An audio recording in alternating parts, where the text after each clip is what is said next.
কানাডায় ভিসার আবেদন করার পর যে কোনো ভিসা হোক, পার্মানেন্ট রেসিডেন্ট ভিসা হোক অথবা টেম্পোরারি রেসিডেন্ট ভিসা হোক, টেম্পোরারি রেসিডেন্ট ভিসার এবং পার্মানেন্ট রেসিডেন্ট ভিসা উভয়টারই অনেকগুলো সেকশন রয়েছে, অনেকগুলো সেক্টর রয়েছে।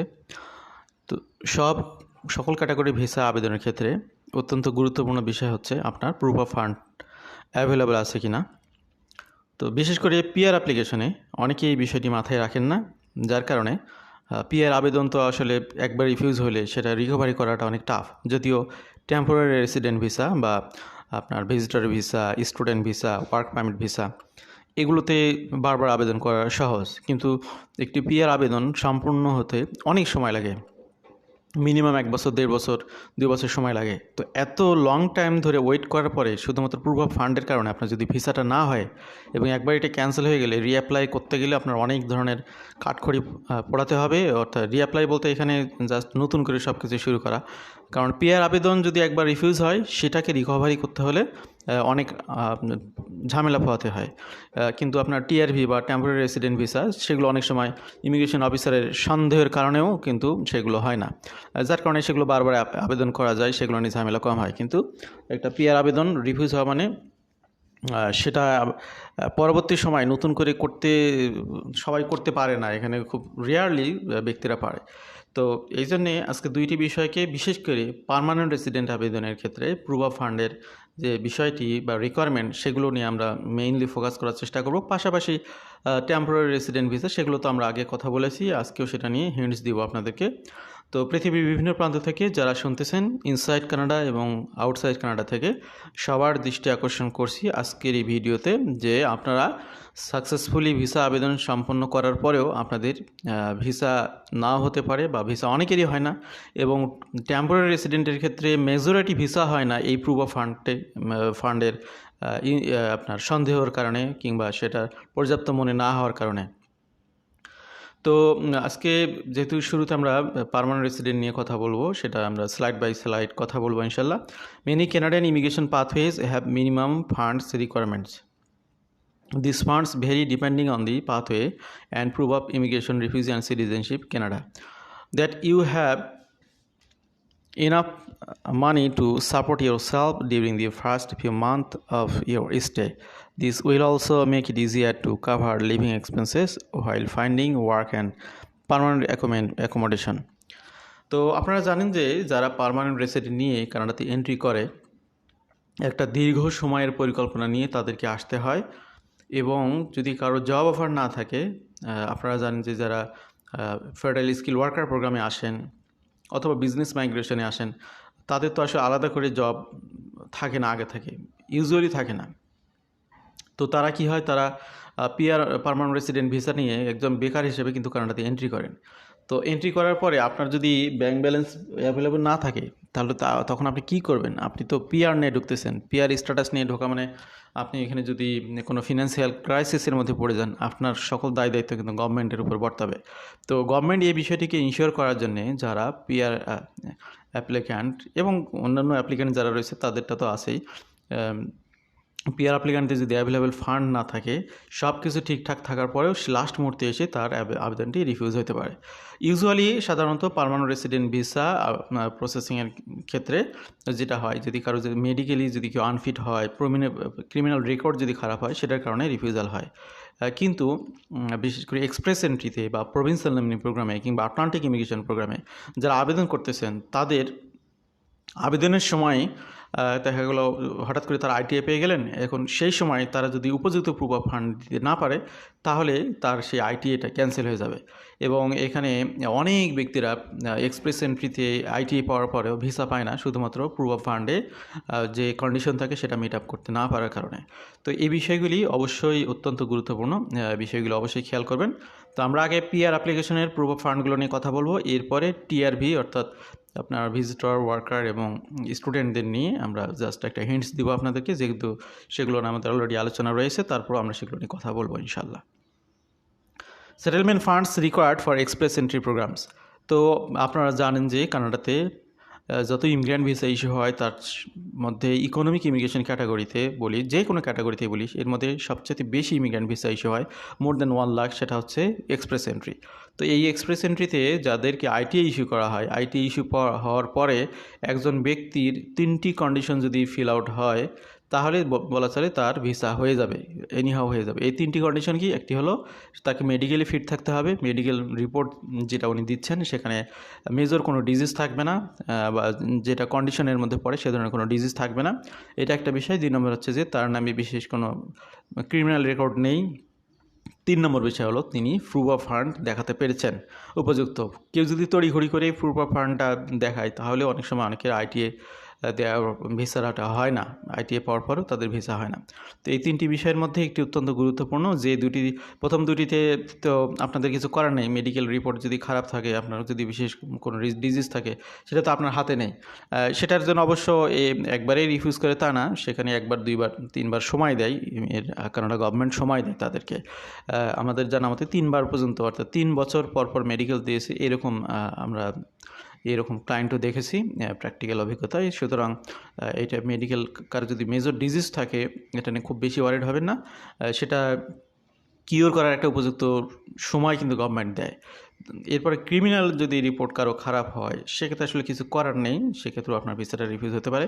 কিন্তু সেটেলমেন্ট ফান্ড যদি কারো সমস্যা থাকে, সেটা ওয়ান শুটেই কিন্তু আপনাকে ক্যান্সেল করে দেবে, তারা এটা নেওয়ার কোনো সুযোগ আপনাকে দিবে না। ইভেন আপনার এই যে ব্যালেন্স আপনি দেখাচ্ছেন, সেখানে যদি কোনো সন্দেহমূলক কিছু থাকে তাদের কাছে, তাহলে আপনার এটা প্রথম ধাক্কাতেই এটা ক্যান্সেল হয়ে যাবে। সুতরাং অত্যন্ত গুরুত্বপূর্ণ একটা বিষয় এটি। If you plan to move to Canada under the FSWP and FSTP temporary, then you will need to prove of funds to meet the minimum requirements. তো এখানে একটি টেবিল আমরা দেখাবো আপনাদেরকে, canada.ca অর্থাৎ কানাডার ইমিগ্রেশন ডিপার্টমেন্ট থেকে তথ্যগুলো নেওয়া হয়েছে আপনাদের সহযোগিতা করার জন্য, আপনাদেরকে রিমাইন্ডার দেওয়ার জন্য। তো এখানে দেখুন, ফ্যামিলি সাইজের উপর নির্ভর করবে আপনার কী পরিমাণে প্রুফ অফ ফান্ড দেখাতে হবে। তো এখানে দেখতেছেন একজন ব্যক্তি যদি আবেদনকারী হন, তার জন্য এখানে লাগবে 14,690 কানাডিয়ান ডলার। যদি 2জন ব্যক্তি, অর্থাৎ কোনো ব্যক্তি যদি ম্যারিড পারসন হন, তার বাচ্চা কাচ্চা নাও থাকতে পারে, সেক্ষেত্রে তার জন্য 18,288 কানাডিয়ান ডলার। 3জন, অর্থাৎ কারো যদি হাজব্যান্ড ওয়াইফ এরপরে সিঙ্গেল বেবি থাকে, তাদের জন্য 22,483 কানাডিয়ান ডলার। কারো যদি 2জন বেবি থাকে, তাহলে ফ্যামিলি এবং 2জন বেবি সহ এখানে 27,297 কানাডিয়ান ডলার। 5 জনের জন্যে 30,690 কানাডিয়ান ডলার, 6 জনের জন্যে 34,917 কানাডিয়ান ডলার, এবং 7 জনের জন্যে এখানে 38,875 কানাডিয়ান ডলার। এর বাইরে যতজন আপনার ইনক্লুড হবে, সেটার সাথে আরও যুক্ত হবে 3,958 কানাডিয়ান ডলার। এই হারে আপনাদেরকে প্রুফ অফ ফান্ডটা আগে থেকে অ্যারেঞ্জ করে রাখার চেষ্টা করতে হবে, যাতে করে আপনার আইটিআই পাওয়ার পরে আপনি নতুন করে এই ফান্ডগুলো অ্যারেঞ্জ করতে না যান, বা নতুন করে যারা ফান্ড অ্যারেঞ্জ করে, বেশিরভাগ ক্ষেত্রে দেখা যায় যে তাদের ভিসাগুলো রিফিউজ হয়। সুতরাং যদি আপনার প্রোফাইল করার পরে আপনার যদি স্কোর অনেক ভালো হয়, আপনার যদি পসিবিলিটি থাকে খুব দ্রুত আইটিআই পাওয়ার, তাহলে আমরা বলবো যে আপনি এক্সপ্রেস এন্ট্রিতে প্রোফাইল লঞ্চ করার পাশাপাশি প্রুফ অফ ফান্ডের বিষয়টি আপনি জমা করে রাখুন। উপযুক্ত ফান্ডগুলো আপনাকে দেখাতে হবে। এখানে কোন কোন ব্যক্তিরা আপনাদের অ্যাপ্লিকেশন ইনক্লুড হবে তার একটি তালিকা এখানে দেখুন। ইয়োরসেলফ, অর্থাৎ আপনি নিজে, এরপর আপনি যদি ম্যারিড হন তাহলে আপনার ম্যারিড বা কমলা পার্টনার এবং আপনি, এরপর আপনার ডিপেন্ডেন্ট চিলড্রেন, এরপর স্পাউস আর কমলা পার্টনার ডিপেন্ডেন্ট চিলড্রেন, অর্থাৎ আপনার স্পাউসের যদি আগের কোনো ঘরে বা তার যদি প্রিভিয়াস কোনো ম্যারিড থাকে, সেখানেও যদি কোনো চিলড্রেন থাকে, তাদেরকে এই অ্যাপ্লিকেশনে ইনক্লুড করা যাবে। সবগুলো মিলেই মূলত এই যে সংখ্যাটা আমরা দেখালাম গ্রাজুয়ালি বৃদ্ধি পাচ্ছে, সেই সংখ্যাটা এখানে অ্যাপ্লিকেবল হবে। You must include your spouse, common law partner, all dependent children, even if they Canadian citizen or permanent resident. এখন বিষয় হলো যে আপনি দেখা গেল যে স্পাউজাল ক্যাটাগরিতে আবেদন করতেছেন, বা অন্য কোনো ক্যাটাগরি ইউজুয়াল পিআর প্রোগ্রামে আবেদন করতেছেন, আপনার পরিবারে অলরেডি একজন কানাডা সিটিজেন বা পার্মানেন্ট রেসিডেন্ট হয়ে গেছে, তাকে কি অ্যাপ্লিকেশনের এই সংখ্যায় বাদ দেবেন? অবশ্যই না। এখানে ক্লিয়ারলি বলা হয়েছে যে কানাডার সিটিজেন এবং পার্মানেন্ট রেসিডেন্ট যদি হয় আপনার ফ্যামিলির কোনো মেম্বার, তাকেও কিন্তু আপনার এই অ্যাপ্লিকেশনের সংখ্যার মধ্যে কাউন্ট করতে হবে, এবং সেই হারে আপনার ফান্ডটা কিন্তু দেখাতে হবে। আর একটা বিষয় হলো যে not coming to Canada with you. এখন অনেকেই মনে করেন যে ভাই আমি বিয়ে শাদী করেছি, আমি প্রথমে অ্যাপ্লাই করব কিন্তু আমার ফ্যামিলিকে সাথে নিব না আপাতত, আমি একাই দাঁড়াবো বা একাই আবেদন করব। তাদের জন্য এখানে দেখুন যে আপনি যদি ডিক্লার দেন আপনি ম্যারিড, তাহলে অবশ্যই আপনাকে ফান্ডটা কিন্তু সেই হারে দেখাতে হবে। কারণ এখানে যে বলা হচ্ছে যে আপনার সেই মানে যারা এখানে অ্যাপ্লিকেশনে ইনক্লুড হওয়ার যোগ্যতা রাখে, স্পাউস, চিলড্রেন, তাদের কেউ যদি কানাডা সিটিজেন পিআর হোল্ডার হয় তারপরেও তাকে ইনক্লুড করতে হবে, তার সংখ্যাটা এখানে তার সংখ্যার পরিমাণে অ্যামাউন্ট দেখাতে হবে। এবং কেউ যদি আপনার সাথে কানাডাতে অ্যাপ্লিকেশন না আসে তার সংখ্যাটাও এখানে ইনক্লুড করতে হবে।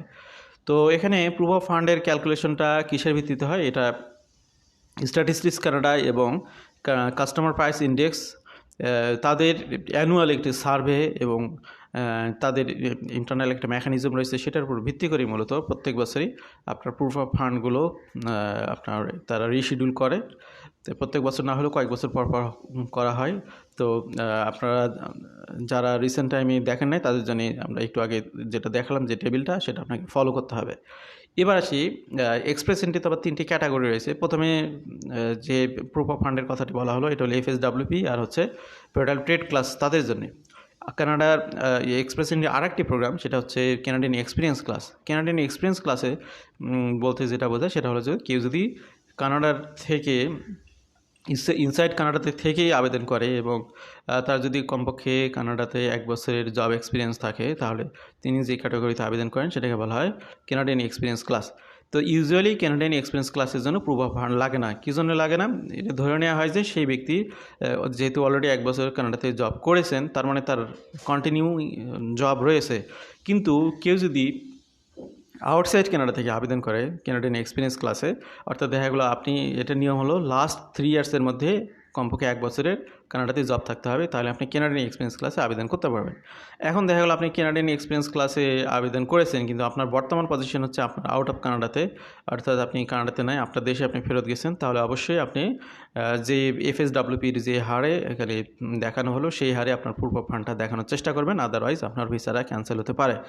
এই বিষয়টি মাথায় রাখবেন। আবার এমনও হতে পারে যে আপনি ক্যানাডিয়ান এক্সপিরিয়েন্স ক্লাসে আবেদন করেছেন, যখন আবেদন করেছেন তখন অলরেডি 1 বছরের জব ছিল হয়ে গেছে, কিন্তু এখন আপনার জবে নেই, আপনি কোনো জব শো করতে পারতেছেন না, বর্তমানে আনএমপ্লয়েড রয়েছেন। সেক্ষেত্রে আপনাকে একটা standard proof of fund show করতে হবে, যাতে করে এখানে যদি এটা কন্ডিশন না ক্যানাডিয়ান এক্সপিরিয়েন্স ক্লাসের জন্য রিমুভ করা হয়েছে, তারপরও এখানে পার্সোনালি সাজেশন দিব যাতে করে যেহেতু আপনার আনএমপ্লয়মেন্ট বিষয়ের কারণে আপনি সন্দেহ করে এই কারণে আপনার ফাইলটি রিফিউজ না হয়। তো ইউজুয়ালি এখানে গভর্নমেন্ট একটা বড় সুযোগ দেয়, সেটা হচ্ছে যে ক্যানাডিয়ান এক্সপিরিয়েন্স ক্লাসে যারা আবেদন করেন তাদের প্রুফ অফ ফান্ডটা ম্যান্ডেটরি না। এই একটি ক্যাটাগরিতে একটা বিরাট একটা ছাড় এখানে স্টুডেন্ট হিসেবে যারা কানাডাতে আসতেছেন, এসে পিজিডব্লিউপি নিয়ে জব করতে, তারাও এই সুযোগটি পাবেন অটোমেটিক্যালি, যেহেতু তারা ক্যানাডিয়ান এক্সপিরিয়েন্স ক্লাসে আবেদন করে থাকে। মেজরিটি ওয়ার্কার যারা আছে তারাও এটা করতে পারে। মোট কথা হলো এই সুযোগটি, এটা একটা বড় সুযোগ, এটা আপনারা নিতে পারেন। তারপরেও যদি সুযোগ থাকে আপনারা যতটুকু পারেন ফান্ড দেখাবেন। যদি আপনার স্ট্যাটাস কোনো কারণে চেঞ্জ হয়ে যায় সেক্ষেত্রে এই বিষয়গুলো আপনাদের খেয়াল রাখতে হবে। Alternatives to settlement fund for express entry programs. You can avoid the proof of fund. তো এখন যে প্রুফ অফ ফান্ডটা আপনাদেরকে শো করলাম সেটি দেখে অনেকের জন্য বিষয়টি হার্ড মনে হতে পারে, কিন্তু তাদের জন্য একটি রিলিফ রয়েছে। সেটা হলো যে আপনি এক্সপ্রেস এন্ট্রিতে আবেদন করাকালীন বা আবেদনের আগেই আপনি যদি কানাডা থেকে কোনো একটি জব নিতে পারেন, you can avoid proof of funds requirement altogether if you are authorized to work in Canada and you have a valid job offer, even if you apply under the FSWP, FSTP. অর্থাৎ আপনি যদি একটি valid job offer পান, সেই valid job offer অর্থাৎ কানাডাতে যারা আবেদন করেন FSWP এবং FSTP, তাদের অনেকে তো অ্যাকচুয়ালি জব অফার পাওয়ার পরে আবেদন করেন। এই ব্যক্তিদের জন্য এখানে একটি ছাড় রয়েছে, যেহেতু তার অলরেডি জব হয়ে গেছে, তিনি কানাডাতে এসে সাথে সাথে জবে যোগ দেবেন এবং সেই জবের আর্নিংস দিয়ে তার ফ্যামিলি মেনটেনেন্স চালাবেন। সেক্ষেত্রে তার গভর্নমেন্টের উপরে নির্ভর করার কোনো প্রয়োজনীয়তা আসবে না, যার কারণে তাদের জন্য এখানে একটি সুযোগ দেওয়া হয়েছে। তাদের এখানে প্রুফ অফ ফান্ড লাগবে না, তাদের এখানে অ্যাওয়ার্ডের সুযোগটা দেওয়া হয়েছে। এখানে আমরা তাহলে দুইটা এক্সপ্রেস এন্ট্রি 3টি বিষয় নিয়ে কথা বললাম আপনাদের সামনে। এবার আমরা আসি আটলান্টিক ইমিগ্রেশন প্রোগ্রাম। তো কানাডাতে যারা বয়সের ভারে যারা কানাডার এক্সপ্রেস এন্ট্রিতে আবেদন করতে পারতেছেন না, কিংবা যাদের আইএলটিএস স্কোর কম, তারা চাইলে আটলান্টিক ইমিগ্রেশন প্রোগ্রামে আবেদন করতে পারেন। কীভাবে আটলান্টিক ইমিগ্রেশনে আবেদন করতে হবে, এআইপি প্রোগ্রাম নিয়ে আমাদের এই চ্যানেলে গুরুত্বপূর্ণ আলোচনা আছে, দেখে নেবেন। এটা একটা আপনাদের জন্য অল্টারনেটিভ ওয়ে হতে পারে। তো এই এআইপি প্রোগ্রামে যারা আসবেন তাদের জন্য একটা মেজর রিকোয়ারমেন্ট থাকে, সেটা হলো যে ডেজিগনেটেড এমপ্লয়ারদের কাছ থেকে একটি জব অফার নিতে হয়। এটা হলো একদম নাম্বার 1 কন্ডিশন এই প্রোগ্রামে আসার জন্য। যেহেতু আপনি ডেজিগনেটেড এমপ্লয়ার থেকে জব নিয়েছেন অলরেডি, সুতরাং আপনি কানাডাতে বেকার হিসেবে আসতেছেন না, আপনি জব করার জন্য আসতেছেন এবং সেই জবটি যেহেতু আপনি করতে পারবেন, সুতরাং আপনার এখানে খুব বেশি প্রুফ অফ ফান্ডের প্রয়োজন নেই। এই জন্যে কানাডার আটলান্টিক ইমিগ্রেশন প্রোগ্রামে যারা আবেদন করেন তাদের জন্য তৃতীয় যে বিশেষ সুবিধা, যেটা আপনার এক্সপ্রেস এন্ট্রিতে নেই, সেটা হচ্ছে যে এখানে প্রুফ অফ ফান্ডটাও কম দেখাতে হয়। তো এখানে তৃতীয় সুবিধা কী জানতে পারলাম? 3টি সুবিধা। এক হলো এখানে বয়সের কোনো বার নেই, লিমিট নেই, বয়স বেশি হোক কম হোক সেটার কোনো পয়েন্টের সিস্টেম এখানে নেই এই ক্যাটাগরিতে। 2 নম্বর হচ্ছে যে এখানে আইএলটিএস এর স্কোর আপনার কোনো কারণে যদি খারাপ হয়ে যায়, 5.5 বা কোনো একটা ব্যান্ডে 5.5 পেয়ে গেলেন বা 5 পেয়ে গেলেন, সেটার কারণে আপনি এক্সপ্রেস এন্ট্রিতে প্রোফাইলই করতে পারতেছেন না, তারাও এখানে এই আটলান্টিক ইমিগ্রেশন প্রোগ্রামে সেই আইএলটিএস দিয়েও এখানে তারা ট্রাই করতে পারবেন, অর্থাৎ তারা আবেদনের জন্য এলিজিবল হবেন বা এখানে জব অফারের জন্য চেষ্টা করতে পারেন।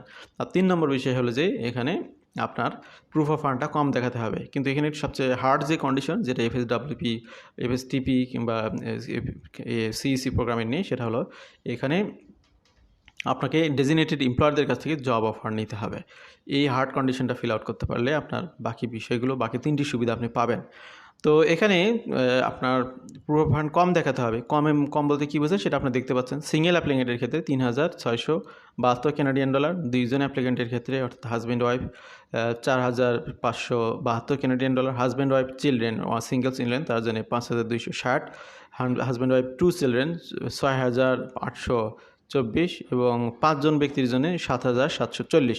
এই হারে প্রুফ অফ ফান্ড দেখাতে হবে যারা এআইপি বা আটলান্টিক ইমিগ্রেশন প্রোগ্রামে আসবেন। এবার আসি আমরা provincial nominee program. Provincial nominee প্রোগ্রামের ক্ষেত্রে যেটি হয়, PNP applicants will also typically have to meet minimum fund requirements. The amount varies depending on the province and the stream you are applying for. IRCC recommends checking with Provincial Immigration Authority for desired PNP for more detail. তো পিএনপির ক্ষেত্রেও এটা province to প্রভিন্সের কিছু calculation রয়েছে। Usually আপনারা ধরে নেন যে PNP প্রোগ্রামে, ফেডারেল স্কিল ওয়ার্কার প্রোগ্রামে আবেদনের জন্য যে প্রুফ অফ ফান্ড দেখাতে হয়, সে হারে আপনাকে দেখাতে হবে। একটু কম বেশি হতে পারে, সেটা আজকে শো করতেছি না, এটা সময় সংক্ষিপ্ত করার প্রত্যাশায় সেটা আজকে শো করলাম না, জাস্ট ওইটার কাছাকাছি হলেই হবে, বা কাছাকাছি বলতে সেটা কম হবে না, অবশ্যই সেটা থেকে একটু বেশি হতে হবে। কিন্তু যদি পিএনপিতে জব অফারে কোনো বিষয় থাকে তাহলে আপনি এখানে কিছু সুযোগ সুবিধা পাবেন, ছাড় পাবেন। The department also recommend resolving the cost of living in the province you are applying to ensure you can demonstrate you have enough money to support yourself and your family. What can I use as proof of funds? তো proof of fund বলতে আসলে আপনাদের এই জায়গাতে অনেকে ধারণার gap রয়ে গেছে। অনেকে যাদের রিয়াল প্রপার্টি আছে, দেখা গেল যে বাপ দাদার কাছ থেকে পাওয়া কিংবা নিজেরই কষ্ট অর্জিত আপনার ফিক্সড অ্যাসেট, ফ্ল্যাট হতে পারে, প্লট হতে পারে, কিংবা আপনার এগ্রিকালচারাল ল্যান্ড, এগুলোকে অনেকে প্রুফ অফ ফান্ড হিসেবে দেখাতে চান। এগুলো আসলে কখনোই প্রুফ অফ ফান্ড হিসেবে আসবে না। রিয়েল অ্যাসেট বা যেগুলো ফিক্সড প্রপার্টি, সেগুলোকে প্রুফ অফ ফান্ড হিসেবে কখনোই কাউন্ট করা হয় না। সেটা যত দামি হোক, 500 কোটি টাকা ভ্যালু হলেও সেটার এখানে ভ্যালুলেস, সেটার এখানে ভ্যালু নেই। তবে আপনার সেটাকে আপনি ক্যাশ করে এখানে ভ্যালুটা বাড়াতে পারেন, এই বিষয়টি হতে পারে, এটি সোর্স হিসেবে আপনি কাজ লাগাতে পারেন। যেহেতু আপনি এখানে প্রুফ অফ ফান্ডস দেখাচ্ছেন, এখানে একটা প্রশ্ন আসবে যে ফান্ডটি দেখালেন এটি কি কারো কাছে ধার নেওয়া ফান্ড, কিন্তু প্রুফ অফ ফান্ড দেখানো যাবে না। অবশ্যই সেটা একটা লিগ্যাল গ্রাউন্ড, অর্থাৎ আপনি যে এইটি আপনার নিজের অর্জিত, সেই নিজের অর্জিত হতে পারে, আপনি কারোর কাছ থেকে গিফট হিসেবে পেয়েছেন। গিফট বলতে বাবা মা আপনাকে গিফট দিতে পারে। আপনার যদি এখন চাচাতো ভাই কিংবা দুঃসম্পর্কে কোনো বোন গিফট দেয় 20 লাখ 25 লাখ টাকা, এটা অ্যাকচুয়ালি বিলিভেবল না। আপনার সর্বোচ্চ বাবা মা দিতে পারে আপনাকে গিফট। না হলে কী হতে পারে, ওই যে আপনি আগে অনেকগুলো প্রপার্টি দেখাতে চাচ্ছিলেন, সেই প্রপার্টিগুলো সেল করে ফেলুন বা সেল করেছেন, এরকম একটি সোর্স আপনি মিলাই দিতে পারেন বা দেখাতে পারেন।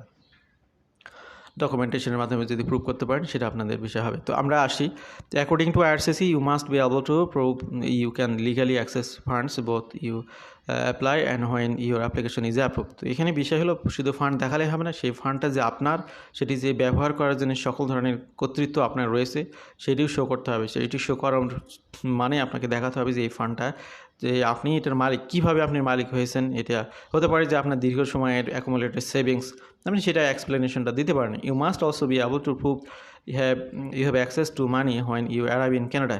ইভেন আপনি শুরুতে যেমন দেখাবেন, পরবর্তীতে কানাডাতে যখন আসবেন আপনাকে বর্ডারে আপনাকে এটা নিয়ে প্রশ্ন করতে পারে, এরপর আপনি সেখানেও আপনাকে এই বিষয়গুলো ক্লিয়ার করতে হবে। To prove you have access to the fund you will need to request an official letter from the bank financial institution that manages your account. তো ব্যাংক থেকে এগুলো নিতে গেলে আপনার ব্যাংকের যেমন স্টেটমেন্ট দিবেন, পাশাপাশি ব্যাংকের লেটার হেড প্যাডে সেখানে একটি ক্লারিফাই থাকবে। এখানে এই বিষয়গুলো আপনাদেরকে মাথায় রাখতে হবে। তার মানে এখানে প্রুফ অফ ফান্ড বলতে অ্যাকচুয়ালি ব্যাংক ব্যালেন্সটাকেই বোঝানো হচ্ছে, লিকুইড মানিটাকেই বোঝানো হচ্ছে। সেটা যে কোনো ধরনের ব্যাংক হতে পারে, আপনার গভর্নমেন্ট অনুমোদিত যে কোনো ব্যাংক হতে পারে, কিন্তু সেটা অবশ্যই আপনার এখানে আপনার সেভিংস অ্যাকাউন্টে হতে পারে, আপনার ফিক্সড ডিপোজিটও হতে পারে আগে থেকে, কিন্তু সেটার ফান্ডের সোর্সটা আপনাকে ক্লিয়ার করার চেষ্টা করতে হবে। According to IRCC the letter must be printed on the financial institution letterhead include the following। এখানে যে বিষয়গুলো এখানে মেনশন করতে হবে, ইউজুয়ালি এগুলো থাকে, আমি পড়ছি না। এরপর আপনারা যারা আগ্রহী একটু কষ্ট করে এটা পড়ে নিন, যেহেতু অলরেডি সময় লম্বা হয়ে যাচ্ছে। ইউজুয়ালি যেটা থাকে ব্যাংকের প্যাডে তো সব ধরনের বিষয় থাকে, আপনার বিস্তারিত তথ্যগুলো এখানে থাকতে হবে, সেগুলো একটু কষ্ট করে আপনারা পড়ে নেবেন। Accessing your funds according to the Canadian government you must be able to prove you legally access the money upon arrival in Canada. তো যে ফান্ডটি দেখালেন সেখানে যে আপনার অ্যাক্সেস আছে, ফুল অ্যাক্সেস আছে, সেটা অবশ্যই সেখানে শো করতে হবে। ফর এক্সাম্পল এখানে বলা হচ্ছে you can not use equity of real property as a proof of settlement fund. তো রিয়াল প্রপার্টি সেটেলমেন্ট ফান্ড হিসেবে ইউজ করা যাবে না, শুধুমাত্র পিআর অ্যাপ্লিকেশনের জন্য না, ভিজিট ভিসার জন্য অনেক সময় অনেকে বলেন যে ভাই আমার তো আসলে প্রপার্টি আছে, আমি এটাকে দেখাতে চাই, তাদের জন্য একই কথা, স্টুডেন্টদের জন্যও একই কথা। তো এরপরে ওয়ার্কারদের জন্য প্রুফ অফ ফান্ড দেখাতে হয়, ম্যান্ডেটরি না দেখাতে হয়, তারপরেও তাদের জন্য একই কথা যে আপনি আলাদা করে লিকুইড মানি ব্যাংকে দেখান, সেটা আপনার এফডিআর হতে পারে, এবং যারা টেম্পোরারি ভিসায় আছেন তাদের অবশ্যই সেটা সেভিংস মোডে দেখাতে হবে। আর পিআর অ্যাপ্লিক্যান্টদের ক্ষেত্রে আমি বলবো যে আপনার মেজর ফান্ডটা আপনার ক্যাশ মোডে দেখাতে পারলেই ভালো। আপনার যদি এফডিআর থাকেও সেটাও আপনার প্রয়োজনে ক্যাশ যে করবেন, অর্থাৎ আপনার যে সময় ভিসা হবে সেই সময় নাগাদ এটি যে ম্যাচিউর হবে এবং আপনি যেটা ভেঙে এই কাজে ব্যবহার করবেন সেটার একটি রিটেন এক্সপ্লেনেশন আপনি ব্যাংক থেকে নিতে পারেন। কারণ অনেক সময় ফিক্সড ডিপোজিট থাকলে অনেক সময় অনেকে সন্দেহ করে অফিসাররা যে এটি আদৌ আপনি ভাঙবেন কিনা বা এই কাজে ব্যবহার হবে কিনা। মোট কথা ক্যাশ মোডে থাকাটাই ভালো, এই বিষয়টি মাথায় রাখবেন। যে স্টুডেন্ট ভাই বোনদের জন্যও সেটাই, যে আপনার কমপক্ষে এক বছরের থাকা খাওয়া এবং 1 বছরের টিউশন ফি, এই পরিমাণ অ্যামাউন্ট আপনার টার্ম ডিপোজিট আকারে 3 মান্থ টার্ম ডিপোজিট, এবং আপনার গিয়ে এখানে লিকুইড ফর্ম অর্থাৎ সেভিংসে কিংবা কারেন্ট অ্যাকাউন্টে, সেভিংস এবং কারেন্ট অ্যাকাউন্টটাই হচ্ছে বেস্ট 1 বছরের ইকুইভ্যালেন্ট। এর বেশি হলে সেটা আপনার অন্য মোডে থাকতে পারে। স্টুডেন্ট বলি, ভিজিটর বলি, ওয়ার্কার বলি, কিংবা আমাদের পিআর হোল্ডার বলি, সবার জন্যই একই পরামর্শ যে আপনারা কখনোই রিয়াল প্রপার্টিকে ফুল সেটেলমেন্ট ফান্ড হিসেবে কাউন্ট করতে পারবেন না। এখানে ক্লিয়ারলি এখানে মেনশন করা হয়েছে। আরেকটা বিষয় আছে, you can not borrow this money from another person. অর্থাৎ এইটি আপনি যে কার থেকে ধার নিয়েছেন এটি যদি প্রতীয়মান না হয়, আপনি নিজের প্রপার্টি সেল করতে পারেন, সেটা তো ধার হলো না, সেটা আপনার নিজের উপার্জিত বা নিজের মালিকানাধীন ক্যাশ প্রপার্টি। তো সেই ক্যাশটি সেভাবে আপনাদেরকে দেখাতে হবে। তো স্টুডেন্ট এবং স্টুডেন্টদের জন্য যেটি প্রয়োজন হয় না সেটা হচ্ছে যে তাদের স্পন্সরদের দেখালে হয়, স্টুডেন্টদের নিজেদের তো মানি দেখাতে হয় না, ভিজিটরদের নিজেদের মানি দেখাতে হয়।